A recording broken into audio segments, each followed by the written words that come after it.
So welcome back into the shop. It's been a few weeks since I've uploaded one of these kind of vlog style videos, and in this one we are going to be working on the Oliver 91D mortiser. I bought this mortiser off eBay about 3 or 4 months ago. It really came to me in great shape, but I just wanted to totally take it apart, clean it, replace bearings, and paint it. And so the last video we had disassembled the whole machine, and in this video we have got it painted and we're putting it all back together and we're putting it in its new home, which is right back there. I'm not going to show you the machine completely yet, but it looks awesome. It is very close to be cut in mortises. So let's jump right into this video and get started.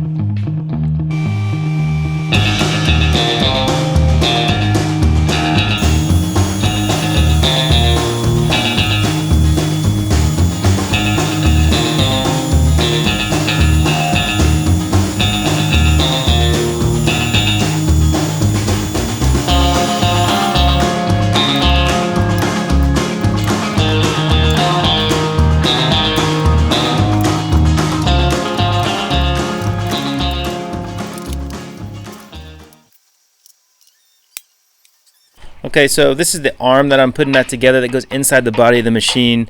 It'll actually cause, when you press the pedal, it causes the motor to move. It's kind of a lever system. And that was like a little axle that went in there that slides into this body section, and then there's a threaded rod that goes through that axle that will actually adjust the amount of travel you can get in your chisel off the pedal. Get in there. So the challenge is to get the pin through the body of the machine, through this assembly. I mean, I'm literally gonna have to hold it up in here, hammer this, get it through. I don't think it's gonna happen. We'll see. I remember this.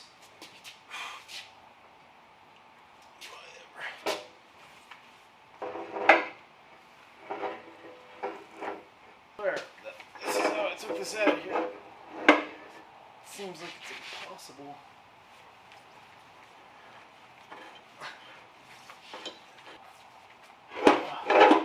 Oh yeah, fingers.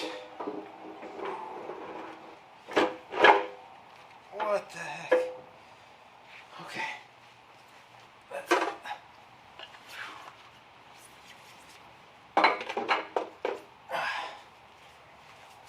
Get tooled out.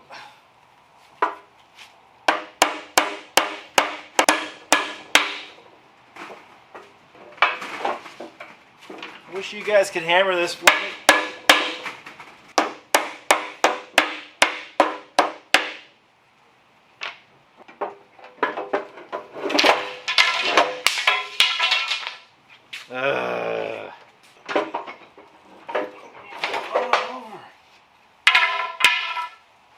I give up.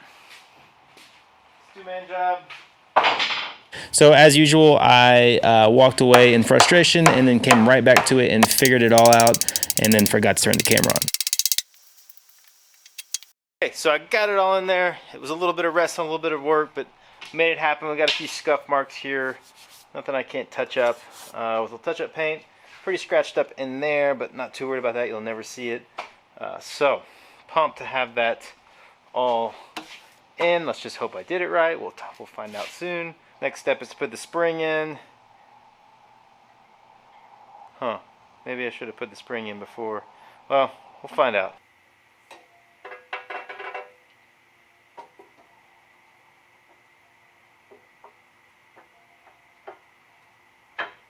You can see right here I've got the spring, which is dropped down in there. I've got it bolted on now. Now I have a bracket right down here that it'll connect to. So now I gotta try to get the other end of that spring on that bracket.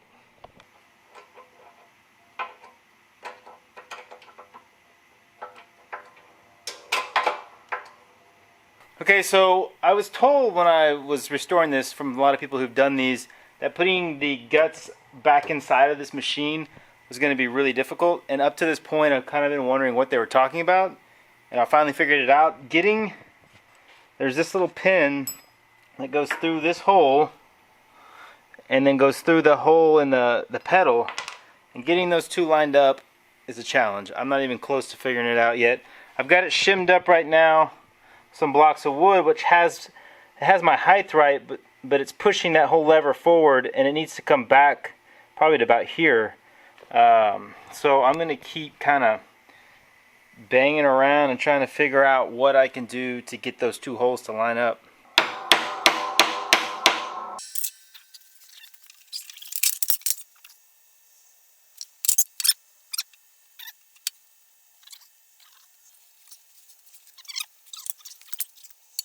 Let me show you guys the predicament I'm in here. I am sitting on the pedal, and that is what's holding this up.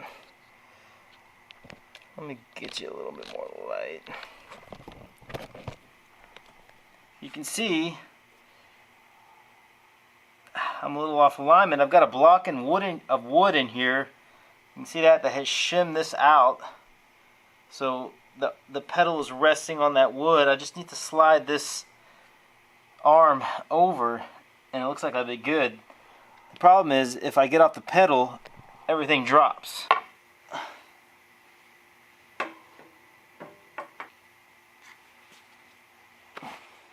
Check that out.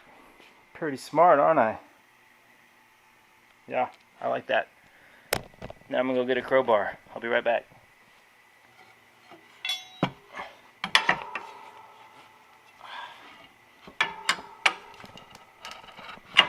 Give up on this.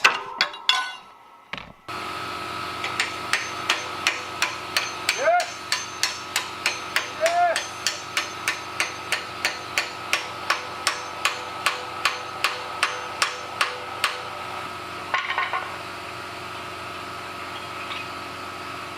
Got it! Just had to be when the compressor was running, but the pin's in. Finally got it done.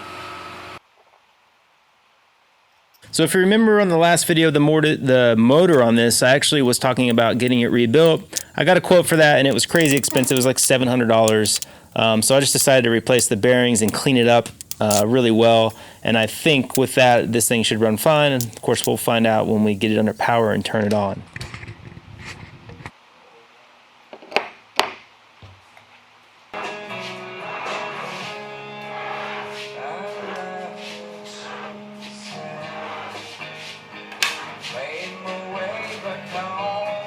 This is kind of funny how I had to move this giant cast iron body all the way across my shop.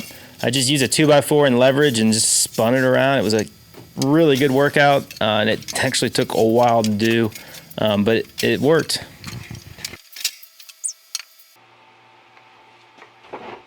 So this is a really hard part of the reassembly because this piece is so heavy.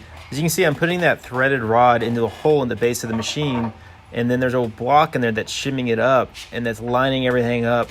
It's just a matter of wrestling it up to those dovetails on the body and getting it in place.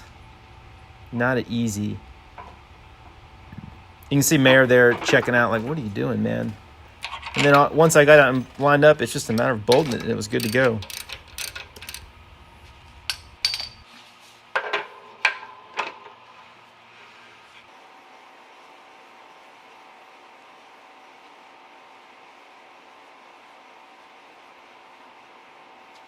Okay, so I'm making great progress on the mortiser. I've got the bulk of the work done on this. The tabletop that your workpiece sits on will actually go onto these dovetails here. This moves you front to back. Still got to get that all attached down nicely, but it's on there correctly. It took a little bit to figure that out, actually. It was a little bit harder than I thought it would be. So I'm getting really close. I'm just fired up about this. I really want to get it all put together. So hopefully by tonight, if not tomorrow, this thing will be all together. I still got to run power to it. Still got to get chisels for it, but it will be completely back together, which is exciting. Okay, so to get the motor on, it's just a matter of getting this pin on the motor, which that actually connects it to the arm, which raises and lowers it. And then I had some wood on the table that kind of helped me shim it up and get it lined up.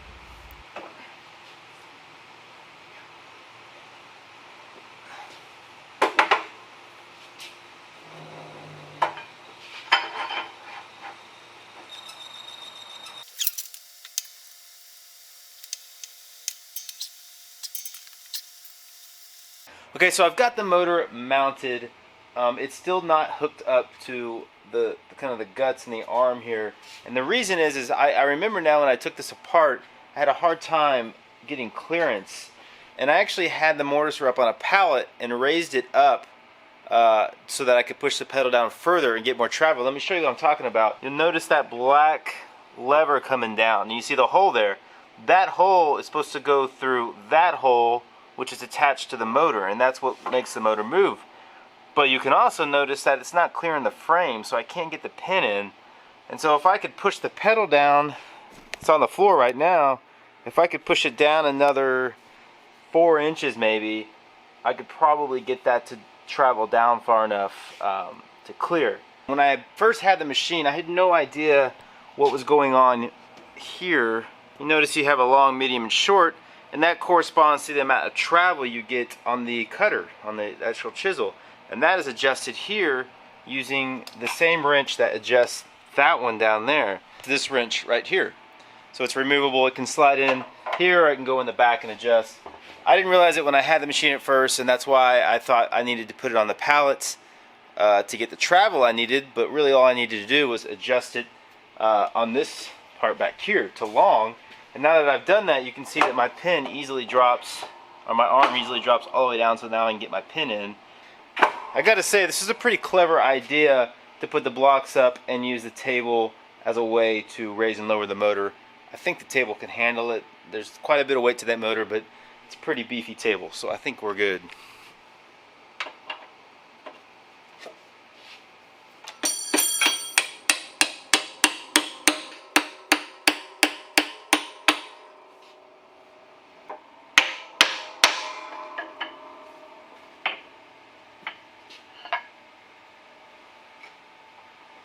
Shoo-wee. Man, this thing is back together. I'm actually surprised that there's so many parts to this mortiser. I'm surprised I got it all back together. This is a back to the fence that raises and lowers. I don't really know why it raises and lowers. I'm sure I'll figure that out as I get into this and start using it. And then here I'm putting on a mount to the motor that actually holds a bushing that holds the chisel in place. And that just bolts directly to the bottom of the motor. And then this is the actual clamp that holds the workpiece in place when you're cutting the mortises.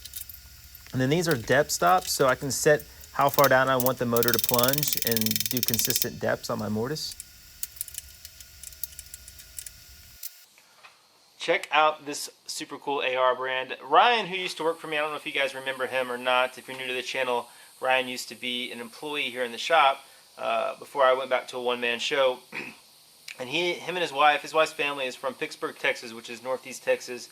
They moved up there, and his wife's dad runs a steel mill. And Ryan's working on this little side project where he's making these really cool wood brands. It's called Pittsburgh Foundry. There's a link in the description, so if you're interested in a custom brand for your projects, I would go check it out. Order one of these from Ryan. This thing works great. I've been using it for a while now. We're going to use it here to customize the mortiser. It's going to look really cool. Check that out, the AR. Get it in focus. Come on, this camera does not focus well. It's got a bit of a tilt to it, but that's okay. It is what it is. That's going to look sweet. You'll see that on the back side of the mortiser. Let's put this piece on. Let's put a little oil on it, throw it on the machine, and then there's a few small things to do, and we're just going to wait for power at that point.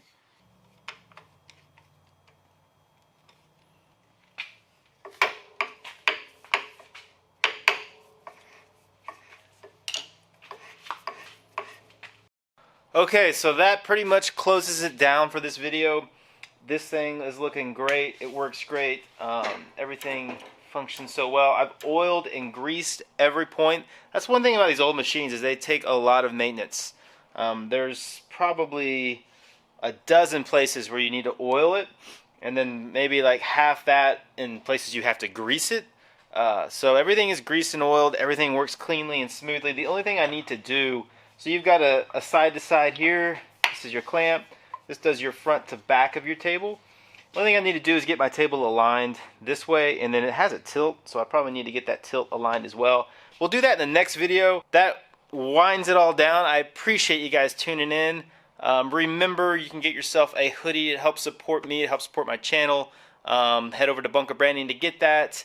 And real soon, we're going to have this under power. I think my electrician's coming out next week to power this thing up. And it will be running and cutting mortises, and we'll be using it just like we use the bandsaw. So I appreciate you guys following along with this. The next video, hopefully you'll get to see it actually in action.